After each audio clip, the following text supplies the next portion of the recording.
pages plus. We have a team going through this right now. We'll make sure to bring you updates. But here's what we do know. It's important to note that being named, as you mentioned, does not necessarily mean that someone had knowledge of or involvement in Epstein's crimes. Nancy Chen, stop that. Nancy Chen now coming in here hot. Nancy's coming in hot. She's coming in hot. She's like, I just want to reiterate to the fucking retards who watch this network. Many of you are old, you got pills falling out of your mouths, you're drooling, you're basically dead. What we want to let you know, for the 19th time, we're coming in hot. None of this means that anyone did anything wrong. These are just names on a piece of paper. Like your name could be on it or your friend's name could be on it.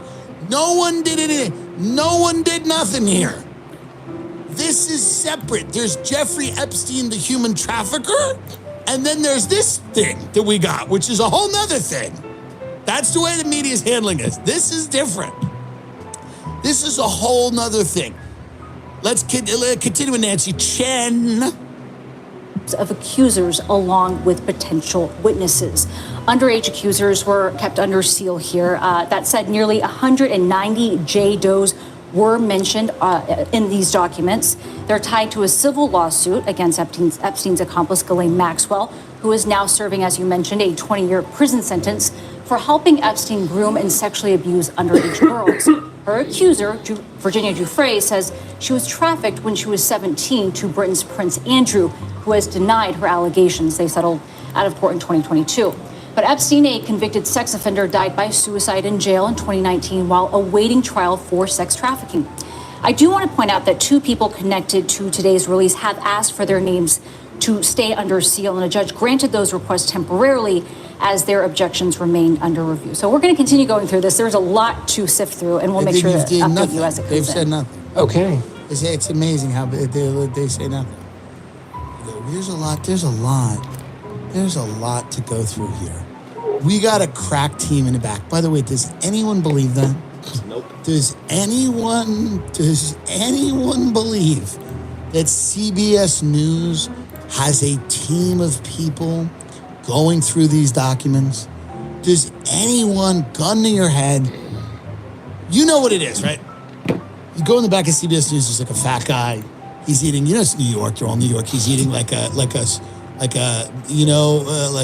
pinwheel from a pizzeria, like a pepperoni pinwheel. And it's kind of like, he's like pulled it apart and the cheese is kind of congealed. It's kind of gross. And he's like dunking it in the sauce and just kind of gnawing at it like a rat would.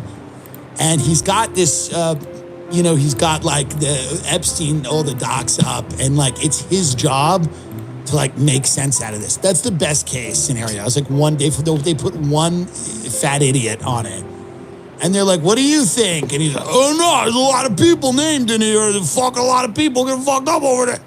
It's not a correct. Twitter's ripped it all apart. X has, of course, broken it down quicker. I gave a quote to Barry Weiss in the Free Press. I did a little funny joke. Barry Weiss and the Free Press will be printing that. If they don't print it, I will sue them because I wrote it.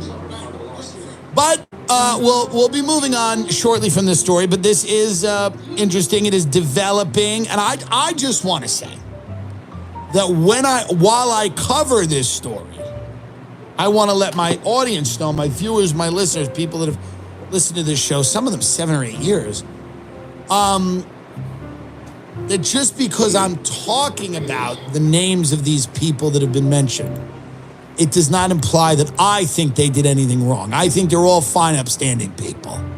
I think they're all great people. I think it's probably a situation where there's some type of accident that happened where they all ended up on a human trafficker's island multiple times. It happens. It happens. Layovers, shit happens. It's a sad story now. Lisa's Lounge. This is a bar in Long Island, New York. I spent many of my formative years here. Many fans of this show know about Lisa's Lounge because it is something that I have talked about ad nauseum in the early episodes. To all my, so this is 2 days ago. Somebody shared this with me from a Facebook